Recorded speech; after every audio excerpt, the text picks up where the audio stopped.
But Officer Daniels, someone known around the neighborhood for his aggressive policing, wasn't interested in explanations.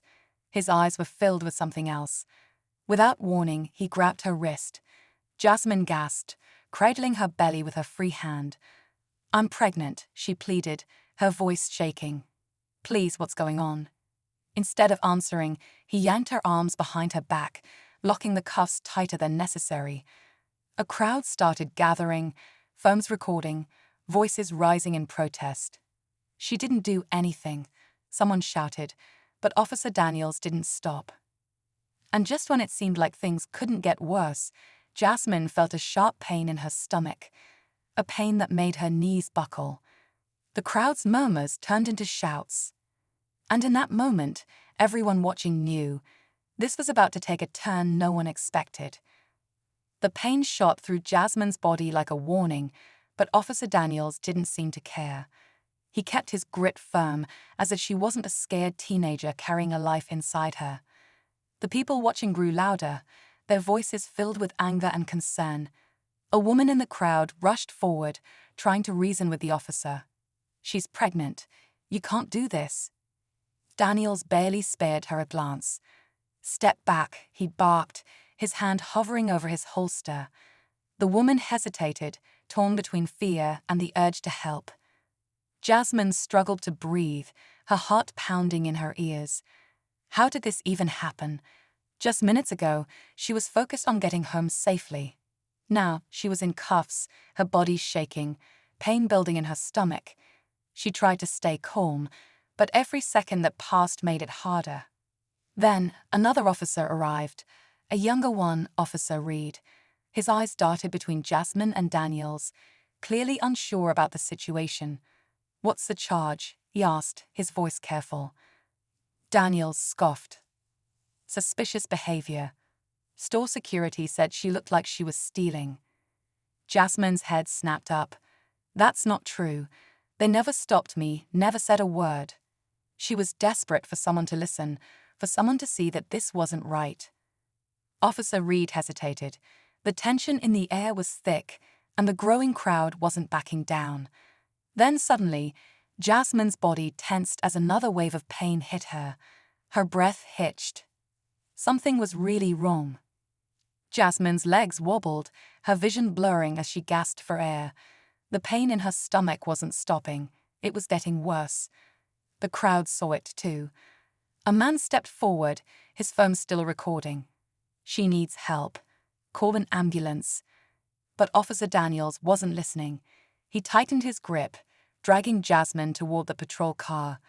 "You're resisting," he muttered, as if he was determined to make her the villain in this. Officer Reed took a step forward, looking uneasy. "Daniels, she's in pain. We need to check." "She's faking it," Daniels cut him off, trying to make a scene. Jasmine clenched her jaw, forcing herself to stay on her feet. She couldn't believe what was happening. How did she go from buying groceries to fighting for someone to believe her? Her baby. That was all that mattered right now. She couldn't let anything happen to her baby. "Please," he whispered, looking at Reed. Her eyes begged him to see her, to see past whatever story Daniels was trying to create. Reed hesitated again, then finally reached for his radio. "Dispatch, we need an ambulance at..." Daniels slapped the radio out of his hand. The sudden action sent a wave of shock through the crowd. Gasps filled the air. The energy shifted. People weren't just watching anymore. They were getting angry. Jasmine felt her knees buckle, and this time, she couldn't stop herself from falling. The last thing she heard before everything went dark was a voice yelling, "Somebody do something." Jasmine hit the pavement, her body limp as a wave of panic swept through the crowd. Voices blurred together, urgent, desperate. Someone was calling 911, others were shouting at Daniels, demanding he let her go. But he didn't move.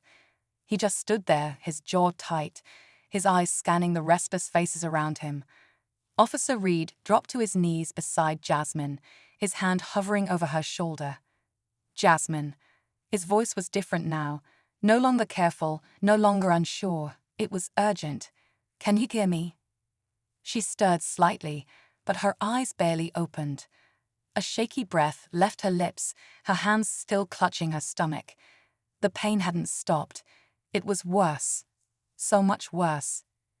"Back up," Daniels ordered, but his voice wasn't as strong as before. You could feel the shift happening. The people weren't afraid of him anymore. They were furious. Phones were still recording, capturing everything. The way Jasmine lay on the ground, the way Reed looked at her with concern while Daniels did nothing. Then sirens. Loud. Close. Red and blue lights flashed against the darkening sky as another patrol car and an ambulance pulled up. Paramedics rushed out, pushing through the crowd. "She's pregnant," someone yelled. She collapsed. Reed stepped back, letting them work. But Daniels stayed frozen. His hands clenched at his sides as if he was just now realizing how bad this looked. The doors of the second patrol car swung open, and a higher-ranking officer stepped out. His sharp gaze landed on Daniels immediately. What the hell is going on here? And for the first time that night, Daniels had nothing to say. The senior officer, Captain Holloway, stepped forward, his expression unreadable. His eyes scanned the scene. Jasmine unconscious on the ground, the paramedics working quickly, the growing crowd with their phones still recording, and then Daniels, standing stiffly, his fists clenched. The air felt electric, charged with tension that was ready to snap. "Daniels," Holloway said, his voice firm. "Step away." Daniels hesitated, his face flashing with something unreadable, anger, fear, guilt, but he didn't argue. He took a slow step back, his jaw tight, as he watched the paramedics lift Jasmine onto a stretcher. Reed moved beside Holloway, his voice low but urgent. "She was trying to tell us something was wrong." Daniels wouldn't listen. She collapsed. Holloway's gaze didn't waver. Did she resist? Reed hesitated. Then finally he shook his head. "No." The crowd murmured, picking up on the exchange. Someone yelled, "So, what now? He gets away with this." The frustration was growing, bubbling under the surface, ready to explode. Then, just as the paramedics were about to load Jasmine into the ambulance, one of them froze. "Wait," the medic said, his fingers pressed against her wrist. The tension spiked. Everyone was waiting, watching. Then the medic turned sharply toward the officers. "She's waking up." Gasps rippled through the crowd as Jasmine's eyelids fluttered. Her breathing was shallow, her body weak, but her fingers twitched slightly. Then she tried to speak, her voice barely a whisper. And what she said next made everyone go silent. Jasmine's lips barely moved, her voice weak but clear enough for those closest to hear. "He took my phone." A hush fell over the crowd. The medic leaned in, trying to keep her calm, but the words had already sent a ripple through everyone watching. Officer Reed stiffened, his eyes snapping to Daniels. Holloway turned sharply. "What is she talking about?" Daniels' face darkened. "She's delirious," he muttered, but there was something in his voice, something off. Jasmine struggled to lift her hand, pointing weakly toward him. "My phone. I was recording." Reed's heart pounded as he put the pieces together. Jasmine had been filming before the arrest, before Daniels put her in cuffs, before he claimed she was resisting, and now her phone was gone. The crowd caught on just as quickly. "Where's her phone?" someone shouted. Others joined in. "He took it. Check him." She had proof. Holloway didn't hesitate. "Daniels, empty your pockets." Daniels took a step back. "This is ridiculous," but his voice wasn't as strong anymore. The weight of the moment was pressing down on him. Now. With no other option, Daniels slowly reached into his jacket and pulled out Jasmine's phone. Gasps filled the air. Someone cursed under their breath. Reed's stomach twisted. Holloway snatched it from his hand, jaw clenched as he turned to Reed. "Get that unlocked. If there's footage." Reed didn't wait. He crouched beside Jasmine, holding up the phone. "Jasmine, can you unlock it?" Her fingers trembled as she tapped the screen. A moment later, the screen lit up and a video appeared. The crowd held its breath as Reed pressed play. And then the truth started playing for everyone to see. The video started playing, and the entire street fell silent. The shaky footage showed exactly what Jasmine had claimed: Daniels approaching her, questioning her with no cause, then grabbing her without warning. Her voice in the video was steady at first, asking why she was being stopped. But then it showed the moment he snatched her phone, cutting the recording short.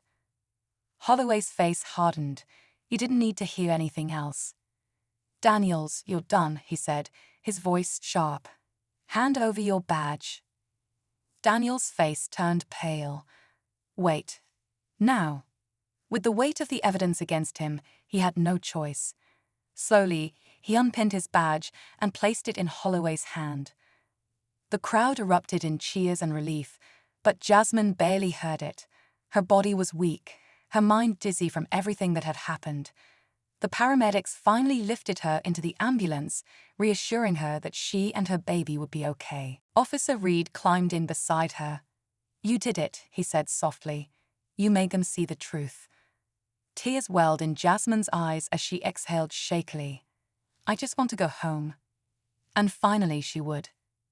As the ambulance doors closed, the crowd watched in quiet victory. Justice had been served, but more than that, the truth had been seen, proof that voices, when heard, could change everything.